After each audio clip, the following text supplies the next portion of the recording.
Welcome back to All This Math. This is Professor Parker. And for this lesson, we're going to talk about subtracting mixed numbers when we have to regroup or borrow, right? I wrote borrowing up here because when you subtract, the type of regrouping that you do is actually borrowing, right?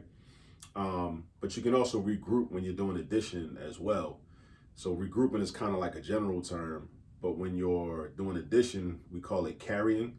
But when you're doing subtraction, we call it borrowing. All right. Also, if you see up here, follow us on Instagram. We also have content on the Instagram page at All This Math and other resources on the Instagram page too. All right.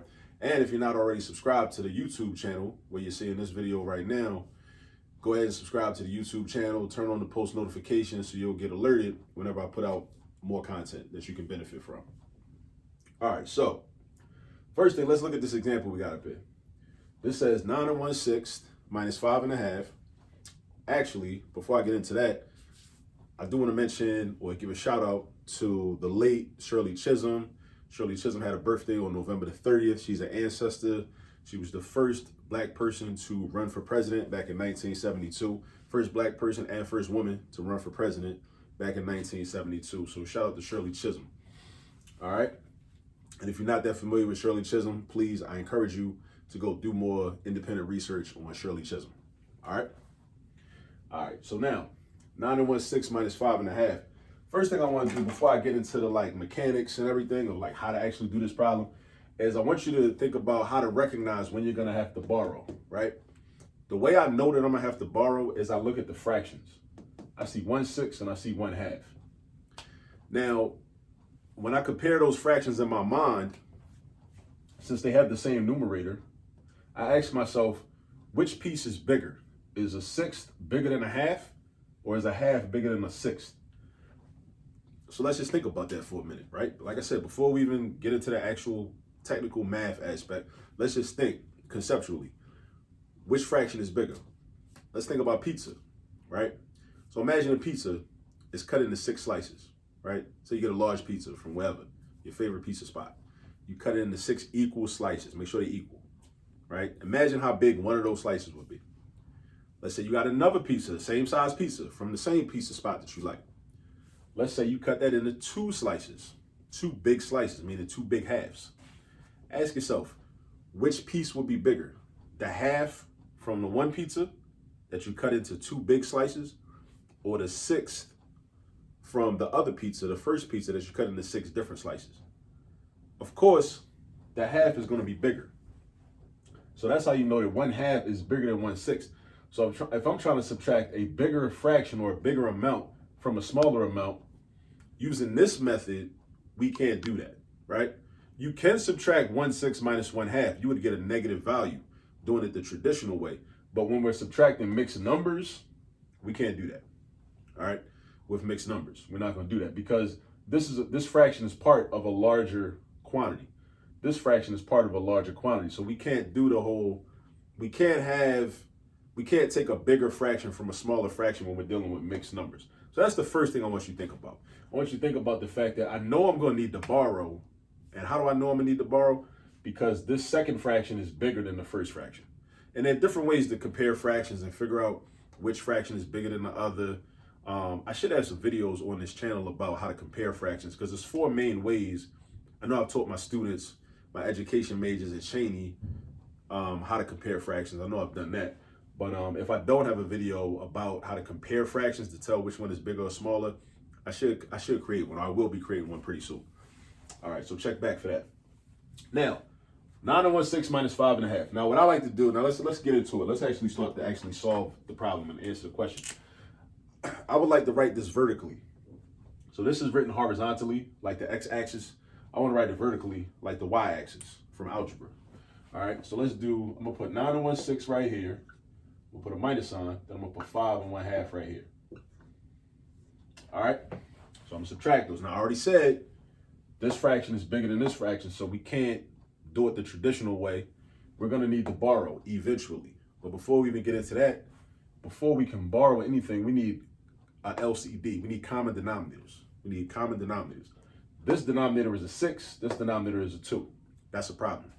We need common denominators. We need for each of these fractions to have the same denominator. The numerators can be whatever they want to be, right? They happen to be the same right now. It doesn't really matter. But the numerators, technically, when we're doing addition or subtraction, can be whatever they want to be. But the denominators must be the same in order for us to actually add or subtract. And we're trying to subtract. So what we got to do is find the least common denominator, which is an acronym LCD. So you hear the acronym LCD thrown around a whole lot. LCD stands for least or lowest. Some people say lowest common denominator, meaning what number do these two numbers have in common that they both can multiply into?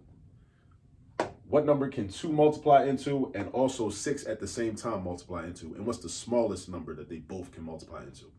I would say 6, because I know 6 times 1 will give me 6, and I know 2 times 3 will also give me 6.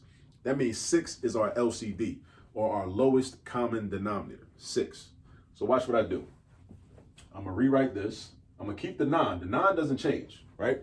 When we find our common denominator, what we're gonna do is we're gonna create an equivalent fraction to each of these that has a denominator of 6. Now 1/6 already has a denominator of 6, so we don't gotta change that. We just keep everything the same. That's still gonna be 9 and 1/6. But 5 and 1/2, the 5 stays the same, but this 2 turns into a 6. So because the 2 turns into a 6, we gotta think of an equivalent fraction to 1/2 that has a denominator of 6. So if the 2 turned into a 6, then the question is, what is the 1 going to turn into? So if the 2 changes, the 1 got to change also. Up here, the 6 didn't change, so the 1 not going to change neither. The 6 is the same, the 1 is the same. The 6 is the same, the 1 is the same. But down here, the 2 changes, so the 1 got to change. So let's think about it. Think back to the pizza, right? The pizza cut into 2 big slices, right? 2 halves, right? Let's say I wanted to change those 2 halves into 6 slices. So what I would do is I would take each of the halves, instead of it being 1 half, I would cut each of those halves into 3 separate slices. 3 separate slices. So notice what I did. I basically multiplied by 3 to get 3 times as many slices, right? So isn't 2 times 3 equal to 6? So think about it like this. As below, so it is above. I think that's from the Bible or something. I'm not sure, but I've heard it thrown around a lot. As below, so it is above. So if I multiply by 3 below, then I'm also going to multiply by 3 above. If I multiply by 3 below, I'm also going to multiply by 3 above. So 2 times 3, that gave me a 6. I already had a 6, but I would do 2 times 3 to get 6. Then I'm going to do 1 times 3 up top. 1 times 3 is 3. So 3/6 is our equivalent fraction. So now we got common denominators, right? So now we got 9 and 1/6 minus 5 and 3/6. It's always difficult for me to say the denominator is 6. All right, but now, in order to subtract using this method, our top numerator must be bigger than our bottom numerator. And right now, our top numerator, which is 1, is not bigger than 3. 1 is not more than 3. 1 is less than 3. That's the issue. Because when we do our subtraction, we're going to subtract the whole numbers, and then we're going to subtract the fractions. We're going to do them separately. We're going to subtract the whole numbers, then we're going to subtract the fractions. All right? But we can't do it like this because in order to use this method, our numerator up top, which technically we call it a minuend, the first number in a subtraction problem is called a minuend, and the second number in a subtraction problem is called a subtrahend. So the numerator in our minuend must be bigger than the numerator in our subtrahend, and it's not like that. Now, this is what I want you to think about. Before I actually show you how to fix that problem, I want you to think about this. All of these fractions are equal to 1, right? All these fractions that I'm about to write, because in any fraction, whenever your numerator and your denominator are the same exact number, that means that that fraction is equal to positive 1. So 1 is equal to 2 halves. 1 is also equal to 3/3. 1 is also equal to 4/4. 1 is also equal to 5/5. 1 is also equal to 6/6. 1 is equal to 7/7. 1 is equal to 8/8. 1 is equal to 9/9. And it goes on and on and on. 10/10, 11/11, 12/12, all the way 20/20, 30/30, 50/50, 100/100. Any fraction that's got the same numerator and denominator, right, is equal to 1. It's the same thing as 1. It's another way to represent 1, right? A whole, right? Because think about it. Let's go back to pizza, right? If you got a pizza with 6 slices and you eat all 6 slices, that means you ate 6 out of 6 slices. 6 over 6. There were 6 slices and you ate 6 of them. Well, you and your friends or you and your family ate 6 of them. Y'all ate all the slices. That's the whole pizza. That's the whole one pizza. And also 6 divided by 6 is equal to 1. So anytime you have a fraction where your numerator is the same as your denominator, that fraction is equal to 1. All right. Now that's important to know because we're going to use that for our next step when we borrow. Because I need for this numerator to be bigger than this numerator. So write that down in your notes. You always need for this top numerator to be bigger than the bottom numerator. And also keep in mind, make sure you know that within a fraction, the top number is the numerator, the bottom number is the denominator. So I need for this 1 to be bigger than 3. 1 is not bigger than 3. So I need to change that 1 to a bigger number by borrowing. Now, where am I going to borrow from? I'm going to borrow from the 9. I'm not borrowing from 5 or from 3. I'm borrowing from that 9 that's right next to it. Because we got 9 and 1/6. So what I'm going to do is I'm going to borrow 1 from the 9. And then that 9 is going to turn into an 8. And then I'm going to give that 1 to the 1/6. So I'm going to basically add a fraction to the 1/6. But that fraction has to be equal to 1. Now remember, we just talked about the fact that all these fractions are equal to 1 because the numerator and the denominator are the same. And we also know that in order to add fractions, the denominators must be the same. So I got to add a fraction that has a denominator of 6 right here. But also it's got to be worth 1. So it's got to be 6 over 6. I'm not going to add 5 over 5, 4 over 4, 3 over 3. I'm not going to add none of these other fractions. I'm going to add 6 over 6. So watch this. It's going to look like this. Now, why am I doing that? Again, why am I adding 6 over 6? I'm adding 6 over 6 because this numerator needs to be bigger than this numerator if I'm doing subtraction. This numerator got to be bigger than this numerator if I'm doing subtraction. So how do I change this numerator? By adding 1 to this whole fraction. Adding 1 to 1/6. But I can't just add 1 to 1/6, right? I got to represent 1 as a fraction. And then how do I represent 1 as a fraction? It's got to look like one of these. So check this out. If hypothetically, in another example, if this has said 3/4 and I wanted to add 1 to 3/4, I would have added 4/4. If this has said 2/5 and I wanted to add 1 to it, then I would have added 5/5. If this has said 3/8 and I wanted to add 1 to it, a whole 1 to 3/8, right? I would have added 8/8. So you always check for your denominator, and then you need a fraction that's got the same numerator and denominator. So if your denominator is an 8, you add in 8/8. If your denominator is a 20, then you add in 20/20. If your denominator was a 50, then you add in 50/50. If your denominator is a 3, then you add in 3/3, and so on and so forth. It's the same thing every time. You check for your denominator, and then you add the fraction that's equal to 1. So again, in this case, we got 1/6. So we got to add a fraction that's got the same denominator and the same numerator. So it's going to be 6/6. That's what we're doing. All right. Now, let's do the math. Now, remember, when we add fractions, we never change the denominator. The denominator never changes. Only the numerator changes because we got this many 6ths and this many 6. So we got 1 of them and then we got 6 of them. So altogether, we got 7 of them. So now this is going to become 8, because remember, we borrowed from 9.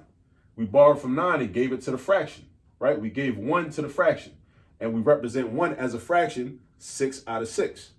So now we got 8 and 7/6. Now make sure you understand where the 7/6 came from. I got 1/6 plus 6/6. Altogether, that's 7/6. That's how many 6? I told you I have difficulty saying 6 as a denominator. It sounds weird, right? 8 and 7/6. Yeah. Then down here, this don't change. This is the same. This is still 5 and 3/6. All right. Now we're ready to subtract, because now our numerator up top or in our minuend is greater than our numerator down the bottom in our subtrahend. So now, and we subtract the whole numbers, and then we subtract the fractions. We subtract the whole numbers, then we subtract the fractions. All right? So let's do 8 minus 5. 8 minus 5, we know our subtraction facts. 8 minus 5 is 3. All right? Now, 7 6 minus 3 6. How many 6 up top? 7 of them. How many 6 down the bottom? 3 of them. What's 7 minus 3? 4. So that's 4 6. But we're not done. And how do I know we're not done? Because this fraction 4 6 can be reduced. And you should always reduce your fractions. No matter what. Whenever possible, always reduce your fractions. Now, how do I know when I can reduce fractions? That's the key question. Because I could tell you, well, you got to reduce your fractions. You might be wondering, well, how am I supposed to know that? This is how you know when you can reduce fractions. You check your numerator and denominator. Check the two numbers, right? You check the two numbers and then you say, all right, well, do these two numbers have a greatest common factor? They have a greatest common factor that's not 1, right? Meaning, is there a number that can multiply into or be divided by each of these numbers that is not 1? Then it's got to be the same number. Now, I know the greatest common factor is 2 because I can do 4 divided by 2 and get a whole number, and I can do 6 divided by 2 and get a whole number. That means that 2 is the greatest common factor. So I divide both of these by 2. So I can write it like this, divided by 2, divided by 2. The 3 don't change. The 3 don't change, right? So that's going to be 3 and 2 thirds. 3 and 2 thirds. So that's our final answer. That's our final answer. All right. But it's a lot of things you got to think about when you're subtracting mixed numbers. And first off, if you don't have common denominators, and then if the numerator up top or in the first number or in the minuend, as we call it, minuend, right, is not bigger than the numerator in the subtrahend or the bottom number, right? You got a top number, bottom number, top number, bottom number, right? You got to borrow or regroup. Some textbooks will call it regrouping. Regrouping is like the general topic or the general concept. Within subtraction, the actual regrouping is called borrowing. What we're actually doing is borrowing. With addition, the actual regrouping is called carrying. But we're not adding right now, except for in this individual part right here, this small part right here, we do some addition. But overall, we're doing subtraction. All right? So just make sure you get practice with borrowing. I think the key with these problems, where a lot of people get caught up, is this concept of, how do I know what I'm supposed to add in order to, when I borrow? If I borrow 1 from the 9, what am I adding to the 1/6? Just remember, it's going to be a fraction. You always check your denominator. If your denominator is a 6, then you add in 6 over 6. If your denominator was a 10, then you add in 10 over 10. If your denominator is 37, then you add in 37 over 37. Because remember, you need a fraction that's equivalent to 1. And the only fractions that are equivalent to 1, and this you should memorize as soon as possible, like ASAP, right? The only fractions that are equivalent to 1 are fractions that's got the same numerator and the same denominator. They're the same number, right? On top and on the bottom, the same number, right? So 45 over 45 is the same thing as 1 altogether. 1. 45 over 45. So if you got a fraction that's got a denominator of 45 and you borrow from the whole number part, then you're going to add 45 over 45. And what that does is that's going to make your numerator up top bigger than your numerator down bottom. It's going to work every time. It's going to work every single time. All right? I promise you. All right? Unless, well, it might be some rare situation where you might have to add more than just 1. You might have to add 2, but I don't think so, though. I need to think about that. But typically, in I would say 99% of the problems that you will see, you could just add 1 to the fraction and get what you need. You'll be in good shape. Then your top number is going to have a numerator that's bigger than the bottom number's numerator. All right? So then you do your subtraction. Subtract your whole numbers. 8 take away 5 gives you 3. Subtract your fractions. 7 over 6 minus 3 over 6 gives you 4 over 6. But always reduce whenever possible. Reduce. And how do I know when I can reduce? I know I can reduce when the numerator and denominator have a common factor that is not 1. That is not 1. Now, how do I know that I'm done reducing or that I can't reduce anymore? With 2/3, because that's another good question. I should have spoke about that.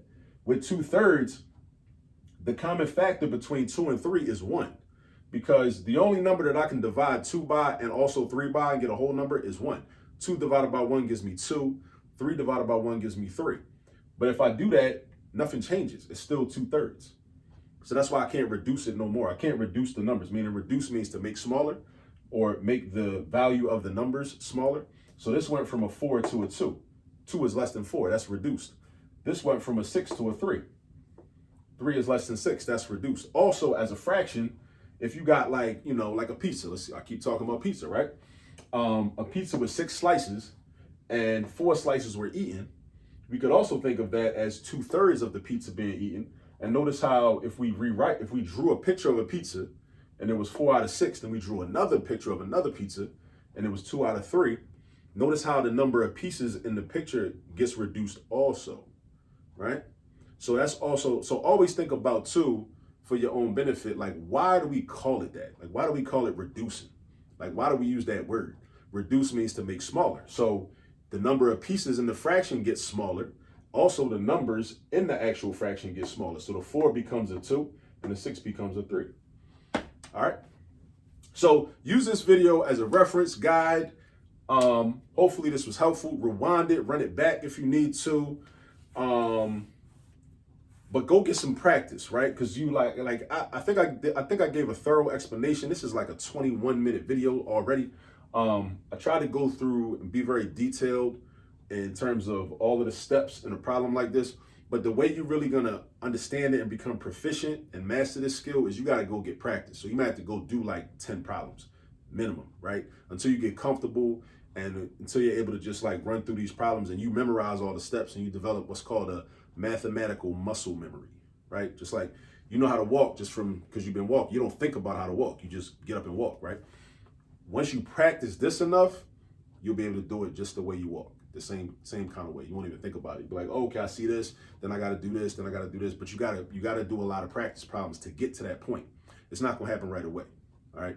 And that's okay. There's nothing wrong with that, all right? So ask your teacher or your professor or whoever you are watching this. If you're just learning how to do this, you know, it's no shame in it. No matter how old you are, it's cool. You know, get some practice or go online and just look up subtracting mixed numbers with regrouping or with borrowing worksheet. Type that in on Google and a bunch of worksheets will come up. Click on one of them and just start going in. All right.